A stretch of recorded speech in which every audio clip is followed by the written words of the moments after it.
재건축 재개발의 총량 규제를 하자. 예를 들어서 서울에서 2만 가구 1년에 2만 가구만 하겠다는 겁니다. 그럼 누구를 먼저 하느냐? 공공 분양을 많이 하거나 용적률을 더 많이 올릴수록 분양가가 낮을수록 먼저 진행하게 하는 거죠. 그래서 지금 이 상태로 하면 규제만 안 하면 강남만 재건축만 될 거예요. 그러면 계속 비싼 아파트만 시장 양산되는 거죠. 그래서 실제로 재건축 재개발을 통한 공급을 시장 안정화에 기여하기 위해서는 총량 규제를 해서 더 공공성을 확보하고 그리고 분양가가 낮을수록 먼저 해주는 거예요. 인센티브도 훨씬 더 많이 주는 겁니다. 취지는 너무 이해가 돼요. 어떤 네. 마음인지 제가 너무 알아. 너무 잘 아는 사이여서.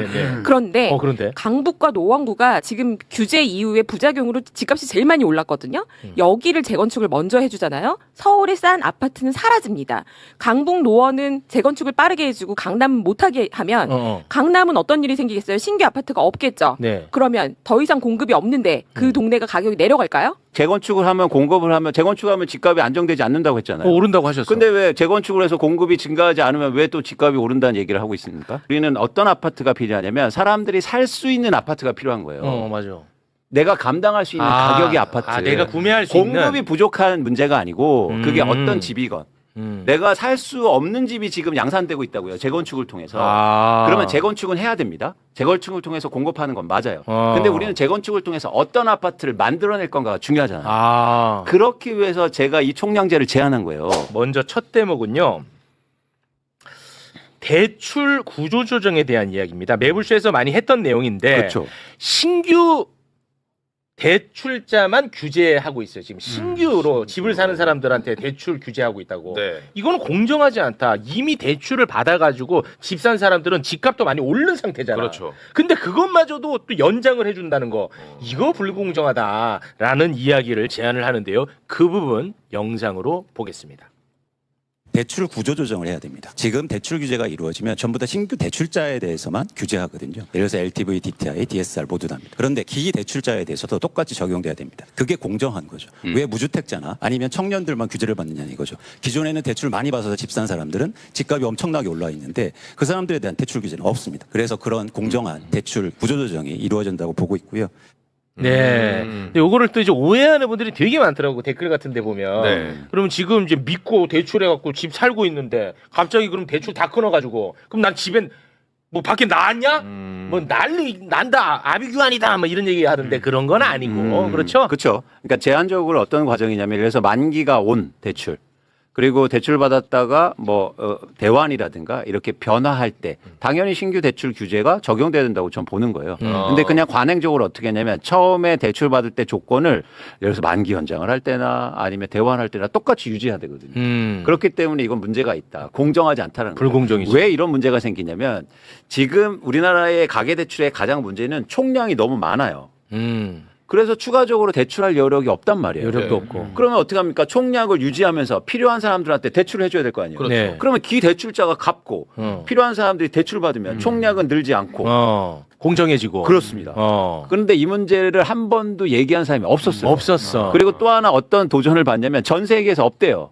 전 세계에서 없으면 우리가 최초로 하면 되는 거지. 그렇습니다. 네, 좋은 거라면. 그렇습니다. 그래서 이런 도전을 많이 받는데 어쨌든 제한적인 조건이다라는 말씀을 드리는 겁니다. 네. 자, 여기에 대해서 우리 김열매 대표님은 어떻게 보셨어요? 이 아이디어에 대해서? 근데 지금 설명을 들으니까 좀 낫네요. 좀 저는 나요? 굉장히 개인적인 친분이 있고 제가 오라버님이라고 부를 정도로 가까운 사이예요. 참고로. 하지만 의견은 정반대거든요. 네. 그리고 나쁘지 않습니다. 기존 대출을 규제하자는 발언을 제가 딱 듣고 저분이 나랑 여의도에서 애널리스트 했던 분 맞나? 어떻게 기존에 대출해준 거를 규제하자고 하지? 라고 생각했는데 맞아, 지금 말씀하신 거 설명을 들으니까 대환할 때는 좀 깐깐하게 해야 된다. 그렇지. 근데 실제로 제가 알기로는 4대, 5대 시중은행 같은 경우에는 금융지주들 같은 경우에는 지금 현재 일부 상환을 요청을 하고 있는 걸로 알고 있어요. 기존의 대출이 너무 무리하게 나갔는데 그게 이제 대환을 해야 되는데 만기가 도래한 경우에는 무조건 다 대환해주지 않는 걸로 알고 있고 그 과정에서 지금 힘든 분들이 되게 많은 걸로 알고 있습니다. 네. 그리고 이들이 왜 힘드냐면요.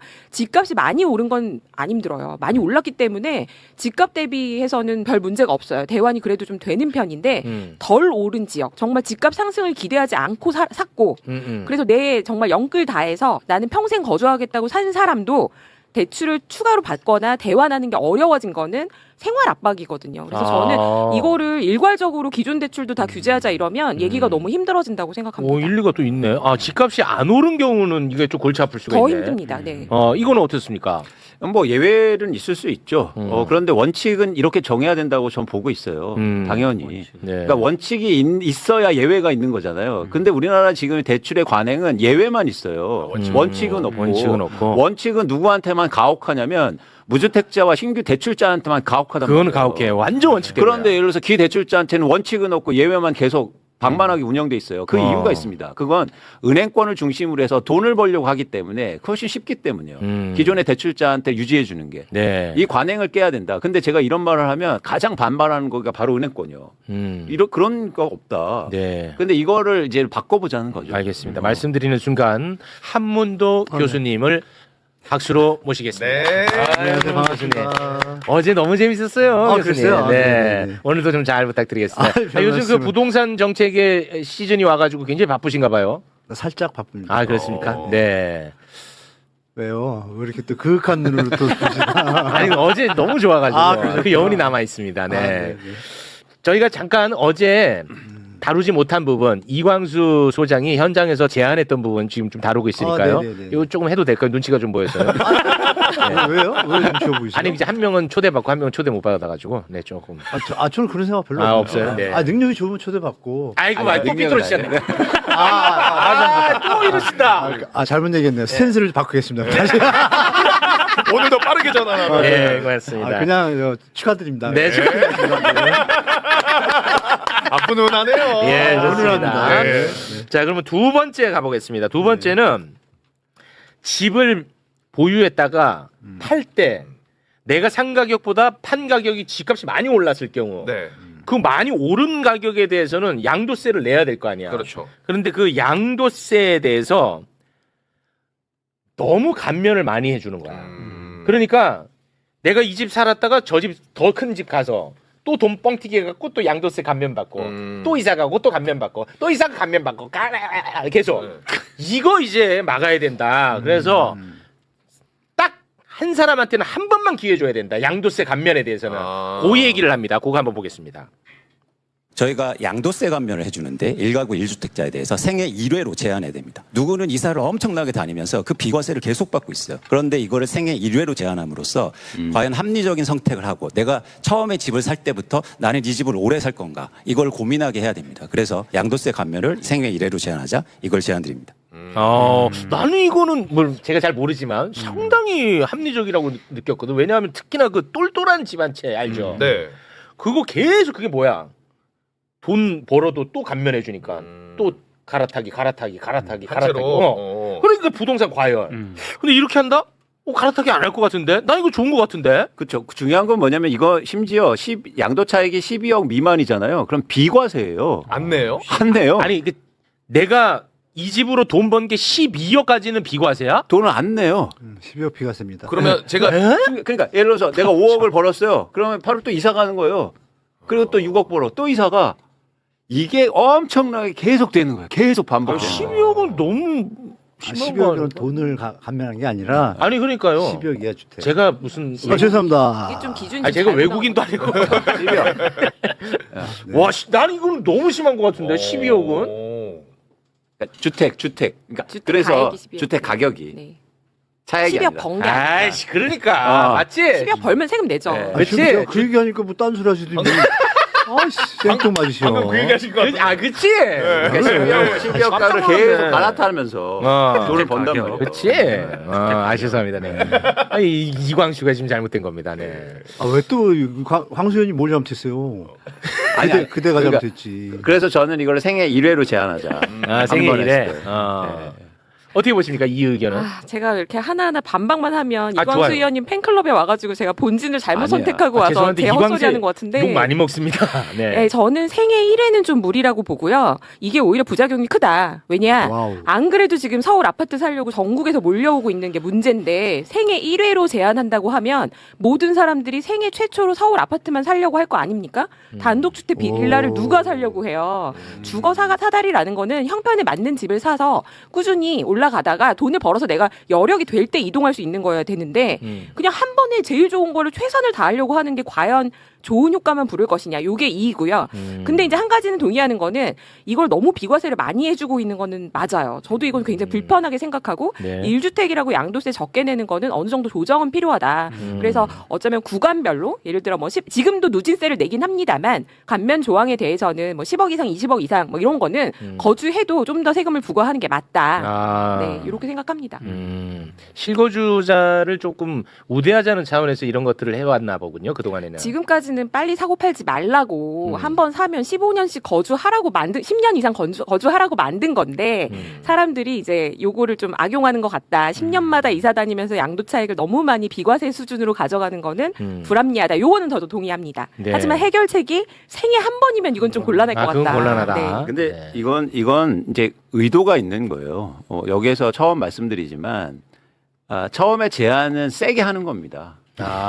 그래야 절충 과정을 통해서 실현될 때는 아까 김현배 대표님 말씀하신 것처럼 가액으로 하든지. 그러니까 전 문제를 일단 의식한 건 거예요. 이런 문제가 있다라는 거를. 그렇죠. 그때 저의 방식은 세게 제한한다. 네, 그래요. 야, 이렇게 논의되면서 야, 그러면 3회로 바꿔볼까? 근데 처음부터 제가 5회. 그러면은 야 7회면 어때? 이렇게 될 거 아닙니까? 트럼프 방식이네.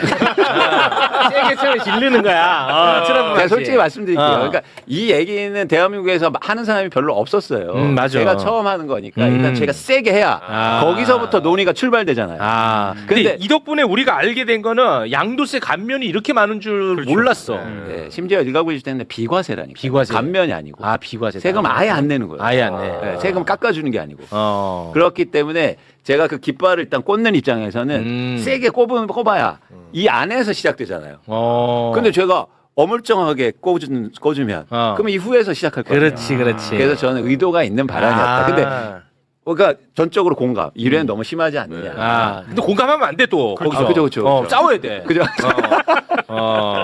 그런 의미가 있었군요. 방금 말씀하신 건 비밀로 하겠습니다. 네. 비밀로. 좋습니다. 혹시 우리 한문도 교수님은 많이 재밌어 하시는데 네네. 어떻게 보십니까 이 부분은? 일단 좋은 제안 주셨고. 좋은 제안. 이 횟수를 얘기하신 건 이제 우리 위원님이 처음이시고. 이 3월에 그 진보당 쪽에서 비슷한 법안이 나왔어요. 뭐냐면 금액을 딱 정한 거예요. 몇억 원만 감면해주고 그 뒤는 감면 없다. 그 법안이 있고 여러 가지 안들이 예전에도 많았는데 다 묵살됐어요. 근데 요번에는 우리 위원님이 하셨기 때문에 묵살되기 쉽지 않겠죠. 그러면 이제 이쁘게 만들어야 되잖아요. 네네. 또 열매님 위원님 의견에도 제가 100%는 아니면 99% 동의하는 게 있고 네. 위원님 의견에도 99% 동의해요. 자 그러면 이제 복합적인 이제 중도안을 제가 낼게요. 네. 우리가 결혼을 하고 나면 아기가 없잖아요. 네. 그땐 20평이라도 괜찮아요. 근데 아기가 생기면 방 하나 줘야 되잖아요. 넓혀가야지. 짐도 많아지고. 그렇죠. 그러니까 생애 최초 했는데 한 번 더 가야 되는데 투기 목적이 아니잖아요. 그렇죠. 그러니까 우리 위원님이 계신 건 투자 투기를 차단하는 개념인데 네. 그거는 살려줘야죠. 자, 그럼 실수요. 2회는 됐죠. 2회 됐지. 근데 가다가 늦둥이를 났어. 3회까지는 해야겠다. 3회까지는 해야겠네. 자, 그러니까 3회 정도는 일단 아까 우리 위원님 말씀이 정확해. 횟수는 논의해 가면 돼요. 그렇게 한다고 치고 3회였어. 이 일시적 이주택 비과세라는 게 있어요. 아까 얘기하신 거 갈아타기가 너무 많아요. 횟수가. 그러면 여기서 중요한 건 뭐냐? 말씀하신 것처럼 지방분들 입장에서 일단 3회가 확정이 안 된다 그러면 현재 안으로는 다 올 거 아니에요. 여기서 이제 또 하나의 안이 나올 수도 있죠. 자, 지방에서 왜 서울에 집을 사요? 우리가 우려하는 투기 목적이잖아요. 네. 그러면 살 수 있는 기회를 예를 들면 저도 아니에요. 아들이 서울에 있는 대학을 입학을 했어. 네. 그때는 사도 돼. 그 이대로 인정할게. 그리고 취직을 했어. 그것도 이유가 좀 되는 것 같아. 인정해. 네. 그러나 그렇지 않은 경우는 못하게 하는 거죠.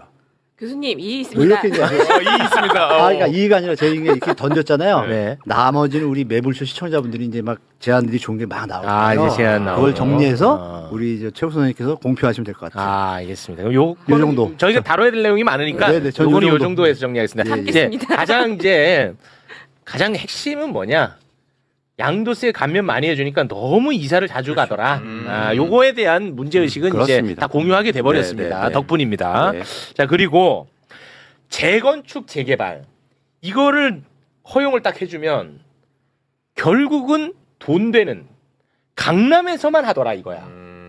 그러니까 이건 재건축 재개발 해갖고 해결이 안 되더라. 오히려 부동산만 더 과열되고 안 돼. 그래서 1년에 재개발 재건축은 얼마만 할 수 있다. 총량제를 도입하자. 대신에 우선순위가 필요할 거 아니야. 총량제면. 네.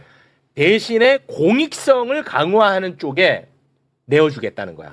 우선순위로. 뭔 말인지 알겠죠? 네. 그 부분 제안하는 영상 잠깐 보겠습니다. 그래서 저는 재건축 재개발에 총량 규제를 하자. 예를 들어서 서울에서 2만 가구 1년에 2만 가구만 하겠다는 겁니다. 그러면 누구를 먼저 하느냐? 공공 분양을 많이 하거나 용적률을 더 많이 올릴수록 분양가가 낮을수록 먼저 진행하게 하는 거죠. 그래서 지금 이 상태로 하면 규제만 안 하면 강남만 재건축만 될 거예요. 그러면 계속 비싼 아파트만 시장 양산되는 거죠. 그래서 실제로 재건축 재개발을 통한 공급을 시장 안정화에 기여하기 위해서는 총량 규제를 해서 더 공공성을 확보하고 그리고 분양가가 낮을수록 먼저 해주는 거예요. 인센티브도 훨씬 더 많이 주는 겁니다. 지금 서울시장이 추진하는 것처럼 재건축 규제 완화를 이렇게 하잖아요. 그러면 우리나라 집값은 폭등할 겁니다. 이것도 역시 제가 무지해서 그런지 모르겠지만 굉장히 일리 있어 보였거든요. 이것도. 분양가가 낮을수록. 아니 그러니까 예를 들어서 공공 분양 많이 해. 그러면은 그런 데는 파격적으로 인센티브 주고 뭐 또 뭘 혜택 많이 주면은 더 빨리 진행될 것 같은 느낌도 있고. 그러니까 재건축 사업이 진행되게 하기 위해서는 중요한 건 이건 민간 사업이에요. 그러니까 민간에서 조합을 만들어서 하는 사업입니다. 그러면 민간에서는 돈을 벌려고 하겠죠. 그렇죠. 그렇죠. 여기는 기본적으로 공공성이라는 건 없어요. 그러면 이 수익성을 기반으로 해서 사업이 이루어져요. 근데 이 재건축 사업의 수익성은 두 가지로 이루어집니다. 하나는 뭐냐면 일반 분양의 분양가를 얼마나 많이 높이느냐와 속도를 얼마나 빨리 하는다에서 수익성이 결정돼요. 그렇겠지. 근데 지금 이거는 민간 분양가가 올라갈수록 속도가 빨라지는 구조를 갖고 있어요. 지금의 재건축 사업은요. 그렇기 때문에 대한민국에서 지금 재건축 규제를 풀어주면 분양가가 높은 아파트만 먼저 진행이 돼서 시장을 더 혼란스럽게 하고 그게 바로 강남 아파트만 된다는 얘기를 드리는 거예요. 네네. 자, 이걸 분리하자는 거예요. 어떻게? 속도와 수익성을 분리하자는 거예요. 분양가를. 그래서 분양가가 높고 일반 분양가가 높은 지역은 속도를 느리게 하고 반대로 사업이 진행이 분양가가 낮아서 수익성이 잘 안 나오는 데는 수익성을 훨씬 속도를 더 빨리 해주자는 거죠. 예를 들면 그러면 강북이나 노원구의 아파트들이 훨씬 더 재건축 속도가 빨라질 겁니다. 네. 그래서 그러면 이 방법을 어떻게 구성하느냐? 총량제를 도입하자. 그래서 말씀드린 것처럼 뭐 그게 가구 수는 달라질 수 있겠지만 1년에 2만 가구만 하겠습니다. 그러면 공공성을 더 예를 들면 공공성을 더 확보해서 전체 분양가가 낮을수록 그러면 이런 사업은 속도가 더 뒤졌잖아요. 근데 속도를 더 빨리 해주겠다. 그래서 용적률을 더 높여주고 이렇게 해서 저는 충분히 균형을 맞출 수 있다고 보는 거예요. 네. 또 중요한 건 뭐냐면 지금 오세훈 시장을 중심으로 해서 한강벨트의 규제 완화를 대폭적으로 해서 재건축을 한다는 거잖아요. 제가 계속 말씀드리지만 이 상태로 방치하면 멸실주택이 급증하면서 시장은 폭등할 겁니다. 이건 다 아는 사실이에요. 길 가는 아이한테 물어보세요. 재건축 때문에 집값 오르니 떨어지니? 지금 우리나라 전문가들은요 엉뚱한 얘기를 하고 있다고요. 재건축이 되면 공급이 증가해서 집값이 떨어질 거래요. 안정될 거래요. 말도 안 되는 얘기입니다. 그런 지역이 있으면 나와보라고 하세요. 이런 엄연한 사실이기 때문에 속도 조절이 필요해요. 재건축은 해야 됩니다. 왜냐하면 주거지를 향상시켜야 되니까. 그러면 해야 되는 게 불가피하다고 하면 그러면 저는 이건 속도 조절을 해서 필요한 것에 한다. 그리고 총량 규제를 통해서 공공성 그리고 시장의 불안함을 예를 들어서 그렇게 불확실성을 제거하면서 진행하자. 이런 아닙니다. 알겠습니다. 이제 충분히 전달이 된 것 같고 김열매 선생님께서 박살 내주세요. 노원구부터 강북 노원구부터 싼 분양가부터 재건축한다. 취지는 너무 이해가 돼요. 어떤 네. 마음인지 제가 너무 알아. 너무 잘 아는 사이여서. 네네네. 그런데 그런데 강북과 노원구가 지금 규제 이후에 부작용으로 집값이 제일 많이 올랐거든요. 여기를 재건축을 먼저 해주잖아요. 서울의 싼 아파트는 사라집니다. 강북 노원은 재건축을 빠르게 해주고 강남은 못하게 하면 강남은 어떤 일이 생기겠어요? 신규 아파트가 없겠죠. 네. 그러면 더 이상 공급이 없는데 그 동네가 가격이 내려갈까요? 이거는 강북이랑 노원을 재건축을 많이 할수록 서울의 최저수준의 주거를 더 비싸게 만드는 것 뿐이기 때문에 이거는 좀 어렵다. 이렇게 가는 거는. 그럼 제가 하고 싶은 얘기는 뭐냐. 이건 해결책이 없어요. 지금 말씀하신 것처럼 재건축하면 집값 오르는 거 맞습니다. 그런데요. 이 논의를 노무현 대통령 때부터 했단 말이에요. 20년이 지났어요. 그동안에 재건축을 계속했다고 생각해 보세요. 이 논의를 했다 안 했다 하는데 부동산이 사이클이 있거든요. 지금 집값이 올라서 이렇게 난리인데 내려가면은 어차피 못 해요. 그럼 집값이 올라가 있을 때 하겠다는 거를 막아놓잖아요. 10년 후에 아파트가 더 없습니다. 지금 서울의 아파트 보급은 절반이 안 되는데 모두가 거기 살고 싶어서 난리를 치고 있는 거잖아요. 제가 어제도 비아파트라고 하니까 이제 기분이 나쁘신 분도 있고 저도 이제 아파트 왜 주거라고 표현하면 저는 단독주택에서 평생 어릴 때 살았기 때문에 좋게 생각해요. 그런데 그 로망이 사라졌어요. 그런데 이 와중에 재건축을 하나도 못하게 하면 아파트는 전체 가구수의 절반도 안 되는데 뭘로 공급할 거냐는 거죠. 그래서 싼 데부터 공급하는 건 저는 답은 아니다 이렇게 그러니까 생각합니다. 지금 김현미 대표님의 말씀이 사실 그 안에서 이율배반적이에요. 어떻게? 네, 뭐냐면 자 그러면 재건축을 하면 공급을 하면 재건축하면 집값이 안정되지 않는다고 했잖아요. 오른다고 하셨어. 근데 왜 재건축을 해서 공급이 증가하지 않으면 왜 또 집값이 오른다는 얘기를 하고 있습니까? 이러나 저러나 돈은 총량이 계속 늘어나고 할 때 재건축을 할 때도 안 할 때도 집값은 장기 우상향을 해온 게 지금까지 상황이잖아요. 물론 이것도 위험해요. 굉장히 사람들이 이쪽에 맹목적으로 가고 있는 건 되게 위험한데 그나마 공급을 할 수 있을 때 늘려놔야 사람들이 집값이 빠졌을 때 이동이라도 할 수 있다는 거죠. 그런데 안 지어놓으면 올라갈 때 또 집이 없다는 얘기를 똑같이 계속 반복해요. 지금부터 만약에 극단적으로 재건축을 하나도 안 했다고 생각해 보세요. 지금 서울 아파트가 190만 호가 안 됩니다. 가구 수는 10만 가구예요. 50% 미만이 40%대가 아파트에 살고 있는데 지금 30년이 넘어서 재건축 대상이 된 게 이미 30%예요. 55만이에요. 아파트가. 이거를 이대로 놔두면 90년대 88올림픽 이후에 아파트 제일 많이 지었잖아요. 그게 다 재건축 대상이 점점 늘어납니다. 계속 쌓여가기만 해요. 그런데 사람들은 새 아파트를 원하는데 이거를 지금도 중단하면 제가 장담컨대 10년 후에도 우리는 이 얘기를 하고 있을 거다. 지금부터 큰 방향으로 거시적인 안목에서 그러니까 총량제도 좋습니다. 근데 요거를 순차적으로 계속해서 꾸준히 한다라는 그러니까 재건축을 꾸준히 한다라는 계획을 세워야 되는 게 20년 전에 했으면 좋았을 텐데 지금이라도 해야 되는 거지 안 하는 게 답은 아니라는 거예요. 그러니까 제가 안 하자는 게 아니에요. 하는데 중요한 게 뭐냐면 어떤 공급이 필요하는 거예요. 지금 서울에 어떤 공급이 필요합니까? 지금은 비주거를 빠르게 아니, 비아파트를 아파트만 빠르게 공급하는 얘기하니까. 거. 네. 아파트만 얘기하잖아요. 아파트. 아파트만 얘기할 때 우리는 어떤 아파트가 필요하냐면 사람들이 살 수 있는 아파트가 필요한 거예요. 맞아. 내가 감당할 수 있는 가격의 아파트. 내가 구매할 수 공급이 있는. 부족한 문제가 아니고 그게 어떤 집이건 내가 살 수 없는 집이 지금 양산되고 있다고요. 재건축을 통해서. 그러면 재건축은 해야 됩니다. 재건축을 통해서 공급하는 건 맞아요. 근데 우리는 재건축을 통해서 어떤 아파트를 만들어낼 건가가 중요하잖아요. 그렇기 위해서 제가 이 총량제를 제안한 거예요. 그래서 분양가를 얘기 드렸잖아요. 사람들이 살 수 있는 아파트의 분양가를 제시하는 조합부터 먼저 진행해 줄게. 그런데 속도가 빨라지기 때문에 충분히 가능성이 있다고 전 보는 거예요. 그러니까 여기서 총량을 보느냐, 내가 살 수 있는 아파트의 공급을 진짜 공급으로 보느냐, 여기에 대한 차이점이 있는 겁니다. 강남의 아파트가 엄청나게 증가하잖아요. 그런데 집값 안정이 도움될 것 같으세요? 그건 안 되겠네. 안 되죠. 살수 있는- 불가능합니다. 구매가 안 집값은 더 되지. 오를 거예요. 그러네. 그래서 강남은 재건축은요 극단적으로 천천히 하는 게 맞아요. 시장을 더 불안하게 할 거예요. 야, 이 토론이 이래서 아니, 왜냐하면 제가 잘 모르니까 이광수 대표님 거 들어보니까 맞아요. 맞아. 김열매 들어보니까 맞아. 계속 지금 나는 이러고 있어. 똑같네. 그렇죠. 이 공론화 과정이 이래서 중요한 거야. 맞아요. 나는 진짜 근데 지금 한 번 듣고 한 번 듣고 한 번 들었잖아요. 저는 이광수 말이 맞는 것 같아. 지금까지 여기서 또 바뀌겠지 내가. 맞는 것 같은데. 전 세계적으로 양극화 흐름이 나오고 있는 거는 자본주의 본질적인 문제예요. 그런데 강남 집값을 쳐다보고 있는 나라는 우리밖에 없어요. 미국에서 뉴욕 제일 비싼 아파트 값만 언론에서 매일 얘기하나요? 그러지 않습니다. 제가 어제 정책에서도 제일 안타깝게 생각하는 거는 아파트 외 주택에 대한 게 너무 논의가 부족했다는 거고 더 중요한 거는 서울의 임차 가구가 58%인데 전월세 안정에 대해서는 아무 얘기를 안 하고 있어요. 그래서 저는 그런 관점에서 강남에 대한 관심을 조금 버리자. 그 가격이 올라가는 걸 좀 뒤로 하고 네네. 본질적인 논의를 하자는 거고 저도 비싼 아파트 더 짓자는 걸로만 해결하자는 건 아닙니다. 예를 들면요. 그 1980년대 말에 많이 지은 게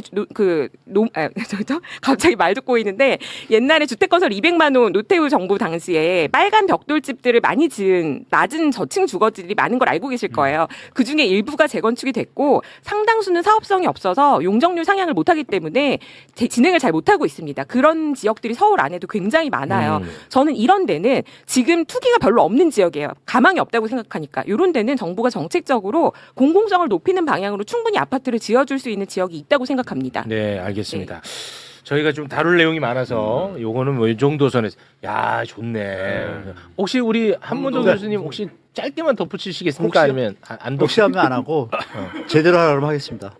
확실하게. 시간 조절을 할 잘 얘기가 많아요 이 대목에서. 많지는 않고요. 그냥 간단한데 그래도 네. 조금은 있죠. 그럼 한번 하시죠. 한번요? 네. 두 분 다 맞는 말씀이에요. 정확하게 맞는 말씀이고 이광수 의원님 말씀은 맞는데 현실적으로 벽이 좀 많습니다.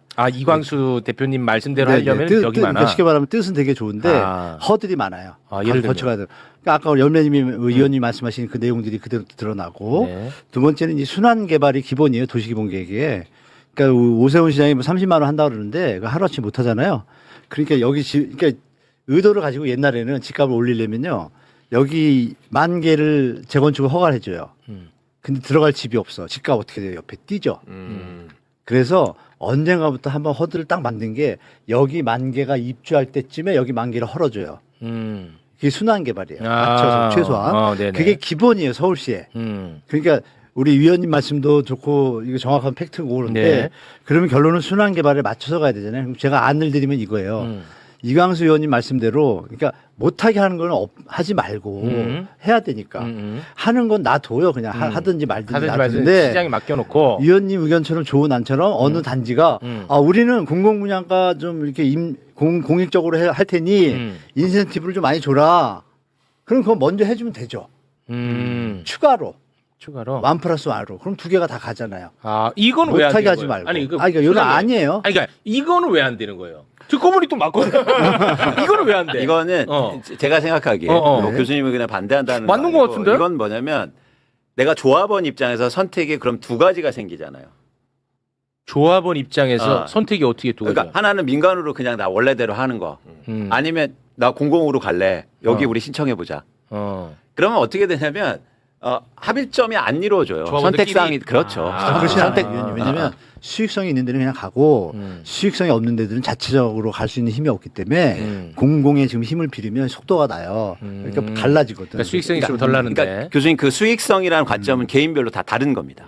왜냐하면 산 시점이 다르기 때문에. 그래서 이런 거예요. 오래 산 사람은 수익성이 많이 나요. 그래서 난 민간으로 갈 거야. 그럴 그리고 수 난 있겠네. 최근에 산 사람은 아니야. 수익성이 너무 없어. 투표할 공공을. 거 아니에요. 조합원들이. 그러니까 지금 그래서 투표율이 너무 높잖아요. 이렇게 되면 그냥 그럼 민간으로 아무것도 안 돼. 가겠지. 그래서 선택은 항상 강제돼야 되고 하나만 제한돼야 됩니다.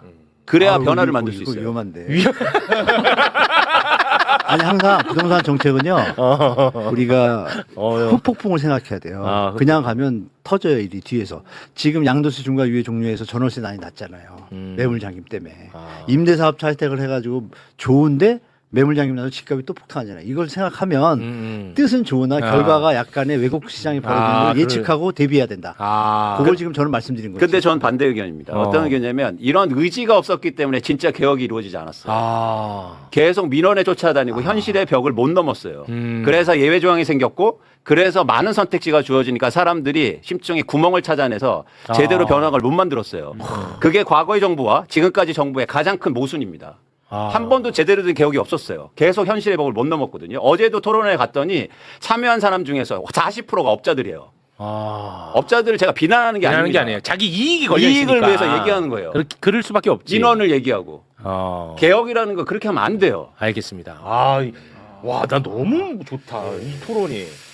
지금 사람들도 단점은 딱 지금 사회자가 무식한 거 같아. 와, 난 좋아. 아니, 왜냐하면 이 정말 다양한 의견이 터무니없는 의견도 없어, 심지어. 나는 여기에서 이제 다듬어진다고 보는 입장입니다. 맞아요. 이래야 또 수용성도 높아집니다. 네. 어떤 정책이 나오든. 근데 채팅이 너무 재밌는 게 말씀하실 때마다 그래 그건 맞지. 맞지. 또 말씀하시죠. 그래 이거 맞지. 한분도 계세요. 맞지. 이광수 꺼져라. 근데 이광수 하니까 한 분도 나가라. 야, 이거 좀 너무 좋은데. 네. 일단 요 정도 시간 관계상. 오케이. 네. 자, 그리고 이광수 소장이 지금 부동산이 과열되는 지역은 규제 대상 지역으로 묶어요. 규제 대상 지역으로. 그런 다음에 거기에서는 그렇게 묶으면 뭐가 발생하냐? 대출 잘 못 받게 만들고. 맞아요. 이제 그런 것들이 규제들이 막 들어가요. 네. 그리고 세금도 또 많이 걷고 뭐 이런 게 들어가. 근데 이거를 나 깜짝 놀랐어. 규제 지역을 나는 늘려야 된다고 얘기할 줄 알았는데 규제 지역을 없애래. 아주 독특한 또 주장을 하더라고. 네. 자, 그 부분 이어폰 착용해 주시고 영상으로 보겠습니다. 규제 지역을 없애야 됩니다. 왜 어떤 지역은 다주택자들이 투기로 사면 대출도 해주고 세금도 깎아주는데 왜 어떤 지역은 규제 지역이라고 해서 그 지역은 안 되는 겁니까? 그래서 아예 규제 지역을 없애고 전체 지역에서 예를 들어서 투기로 살 때는 똑같이 규제를 받는 거죠. 이재명 정부의 부동산 정책은 합리적이어야 되고 그리고 공정해야 됩니다. 특히 공정성에 더 관심을 두고 정책이 설계됐으면 좋겠다는 말씀을 드립니다. 아주 재밌네요. 이게 뭐 100% 뭐 진리라고 하기는 어렵을지 몰라도 어쨌든 발상이나 이런 거 아주 새로운데. 이제 취지를 좀 설명해 주시죠. 저는 우리나라 부동산 정책의 가장 문제점이라고 보는 건 후행성이에요. 그러니까 정책이라는 건 뭐냐면 시장을 먼저 선도해야죠. 선행적으로 가야지. 그렇죠. 그래야 시장을 이끌 수 있잖아요. 그런데 대표적으로 후행 정책이 바로 이 규제 지역입니다. 집값이 오르면 규제를 해버려요. 말이 됩니까? 오르기 전에 뭔가를 해야 될 거 아니에요. 그러니까 이게 전형적으로 뭐냐면 지역적으로 정치적인 의견이 들어가서요. 왜 그런 거죠, 그거는? 그러니까 무슨 얘기냐면 다 인류적으로 하자면 야 우리 지역은 좀 빼줘야 빼줘야 여기서 그래도 투자도 일어나고 부동산 시장이 경기가 좋아지는 거 아니야 라고 하는 거죠. 이런 발상으로 출발된 거예요. 그래. 그래서 후행적이에요. 집값이 오르면 규제합니다. 이게 뭐예요? 이건 정책도 아니에요. 그럼 그걸 왜 해요? 그래서 저는 아예 없애고 우리나라 지역에서 어떤 땅이든 투자나 투기 목적으로 살 때는 당연히 규제가 있어야 된다. 세금을 더 내야 되고. 그런데 어떤 지역에서는 최근에 동탄에서 집값이 막 오르니까 아무것도 안 하다가 집값이 오른 다음에 규제를 해요. 그러니까 선의의 피해자도 생기고 시장의 불확실성을 높이는 그러니까 거예요. 예를 들어서 규제 대상 지역이 아니야. 그냥 예를 들어서 그냥 뭐 일반 지역이야. 근데 거기에서 어떤 한 사람이 집을 3채 사고 4채 사고 이럴 때는 이런 사람한테 대출도 규제하고 중과도 부과하고 이렇게 해야 된다는 거죠. 그렇죠. 어떤 지역과 상관없이. 오케이. 예, 됐어. 이해하셨죠. 그러니까 이해됐어. 문제는 뭐냐면 이 정책의 근본적인 설계 자체가 문제가 있다는 거예요. 무슨 말인지 알겠는데 굉장히 일리가 있는데 내가 듣기에는 그거 아주 재밌구만. 100% 진리라고 진리라고 했잖아. 보기는 어렵지만 아주 재밌구만. 네. 우리 김열매님 박살 좀 내주세요. 그러면 강남 3구 뭐 제가 뭐 강남 사람 아니고요 저도. 근데 강남 3구 지금 토지거래 허가구역에서 일어난 일을 보세요. 현상을 보시면 결과적으로 전세는 없어졌거나 가격이 너무 높은 한두 건만 나오고 있고 월세가 엄청나게 오르고 있습니다. 똑같은 행위를 전국적으로 하면 어떻게 될 거라고 생각하세요? 지금 이미 서울 전역과 경기도 대부분이 토지거래 허가를 받아야 되는데 거주 이전에 불편함은 둘째 치고라도 60%에 가까운 임차인들은 전세 월세 어디서 구해요? 모두가 집주인이면 이건 어떻게 아니 대책을 이건 보십니까? 단편적인 거고 토지허가구역을 그래서 전국적으로 하자는 게 아니에요. 토지허가구역을 아예 없애는 아예 거예요. 없앤다는 거야. 없애자고요. 네네. 그러면 되잖아요. 그거 없앤다는 거야 네. 오히려. 네, 그러면 이제 세금, 네, 그러면 뭐를 하자는 거죠? 아니, 그러니까 제가 그래서 말씀드렸잖아요. 없애자는 거예요. 없애. 네, 없애는 건 없앤 찬성입니다. 다음에 네. 어떤 사람이 홍대에 집을 세 채, 3채 사, 4채 사 이런 사람한테는 대출도 규제하고 그 다음에 중과 과세하고 이렇게 규제를 그 사람당 특성에 맞게끔 규제를 하자는 거예요. 지역에 맞게끔 규제하지 말고 맞죠? 네. 그걸 양성화하자는 게 바로 어제도 얘기가 나왔던 민간 임대 사업자 얘기입니다. 그러니까 이걸 기업형으로 하든지 제도를 만들어야지 중과만 때린다고 하니까 집주인들이 다 똘똘한 한 채로 이전한 거잖아요. 그러면 임대를 줘야 되는 사람한테는 의무와 혜택을 같이 줘야 임대를 안정적으로 줄 거 아닙니까? 아니, 김할매 대표님 그 임대까지 가지 마시고 네. 우리가 규제 지역이라는 요거에 한정해서 일단 임대는 얘기를 다음에 해보자는 하고. 거죠. 그러니까 예를 들어서 투기과열지구, 투기지역, 토지허가구역. 최근에 오세훈 시장 아시잖아요. 토지거래 허가구역 갑자기 해제하니까 정치적 목적으로 맞아. 해제하니까 갑자기 집값이 급등하잖아요. 급등했어. 그러다 급등하니까 또 지정해버려요. 맞아. 이게 중요한 게 뭐냐면 시장의 불확실성을 키운다는 거예요. 불확실성. 그러니까 어떤 거냐면 갑자기요 일리 있다. 규제되기 전에 집을 빨리 사야 돼. 그러네. 뭐 그거 이런 급해져. 거예요. 그래서 저는 이 얘기예요. 이 얘기. 그거 완전 동의합니다. 네. 요거 됐어. 야, 이거 내가 들어도 진짜 합리적이야, 이거는. 이거 그리고 효과도 좋을 것 같아. 그리고 공정하고. 그렇죠.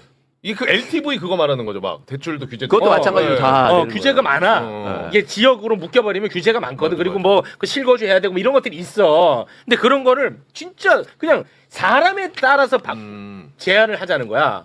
야, 이거 그 중제안이 나올 수 있을까요, 우리 한문도 교수님? 저는 두 분이 충분히 얘기하셨기 때문에 네. 딴 얘기 해도 되나요? 이게 뭐냐면 약간 스탠스 광고 시간이라고 생각하시고 우리가 이렇게 논의하고 우리 위원님이 좋은 얘기를 하시는 거 다 우리 시청자들이 이해하실 거예요. 이거 괜찮은데. 저도 마찬가지 입장이거든요. 중요한 건 이거 우리가 왜 여기까지 왔나를 생각해 보면 이 아이디어야. 집이 지금 남아돌면 이 얘기를 할까요? 할 일이 없죠. 집값이 안정되면 할 일이 없잖아요. 그렇죠. 근데 이거를 막 했는데도 집값이 오르면 어떻게 돼요? 자, 그럼 집값이 언제 올라요? 사는 사람이 살려고 하는 사람이 많고 집어넣고. 물건이 없으면 오르잖아요. 그거 오르죠. 그러면 집 많이 지면 되잖아요. 네.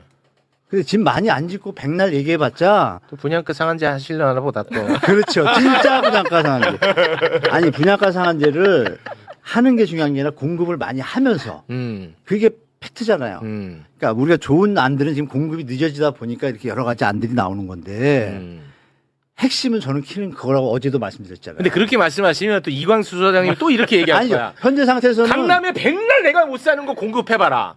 우리한테 무슨 의미가 있냐. 그리고 공급이라는 것은 결국 돈이 돼야 건설업자들이 강남에 공급하자는 얘기가 아니라 그렇게 할 것 같아서. 저는 그게 아니지. 서울 내 주위도 불안해갖고, 저 아저씨. 가깝잖아요. 거기 많이 지면서 그거를 좀 정부가 나서면 이런 문제도 좀 더 공공 피해 없이 갈 수 있다 이거죠. 그 얘기를 이제 좀 광고라고 생각하시고. 광고가 아니고 훌륭한 가문도 교수님 전적으로 공감합니다. 맞아. 그러니까 네네. 공급을 하는 건 저는 기본적인 거라고 그렇죠. 생각해요. 기본이죠. 거기에 깔려야 깔려야 근데 돼요. 우리가 얘기를 말씀하신 것처럼 우리가 왜 이 논의가 필요하냐면 그렇죠, 그게 그렇죠. 부족하기 때문이에요. 부족하니까. 그리고 공급이 제대로 안 되니까. 그럼 여기에서 현실적으로 문제 해결을 방법을 찾아내야 될 거 아니에요. 그래서 어쩌면 저렴한 아파트의 공급을 충분히 하면 안정될 수 있어요. 그거는 계속 꾸준하게 해야 되는 거예요. 공공임대. 그런데 우리가 이것도 고민해야 돼요. 왜 그런 답을 알고 있는데도 그게 안 됐을까? 뭐야? 그건 뭐냐면 이 아파트를 짓는 시장이 돈에 즉 수익성에 맡겨져 있었기 때문이요. 민간 시장에. 그러니까 건설사들이 공급을 하는 주체가 되다 보니까 그러다 보니까 돈을 버는 아파트만 만들어졌거든요. 그렇지. 그러니까 아무리 공급을 해도 안 됐던 게 첫 번째 원인이었고 두 번째는 아무리 공급을 해도 누군가 또 사고 또 사고 돈 벌려고 사고 그렇지. 한 사람이 여러 채 필요한 사람이 사는 게 아니까 이게 문제였던 그게 거예요. 문제지. 즉 공급의 주체의 문제. 두 번째는 수요의 문제가 또 얽혀져 있는 거예요. 공급을 아무리 많이 해도 누군가 또 사고 갈아타게 하고 그렇지. 두세 채 사고 이런 문제라는 겁니다. 그래서 이거를 같이 얘기해야 되는 거예요. 공급의 주체가 누구 될 거예요. 알겠습니다. 네. 저거에 덧붙여도 돼요? 정확한 말씀 주셨어요. 공급을 했잖아요. 네. 딴 사람이 다 매집해가지고 또 투자하면 어떻게 해요? 투기하고. 그러면 그 뒤에 붙는 제도를 완비해야겠죠. 네. 그 중에 하나가 이제 위원님 말씀하신 그런 류의 정책들을 대비해야 되는 거죠. 그러면 괜찮을 것 같아요. 네. 그러니까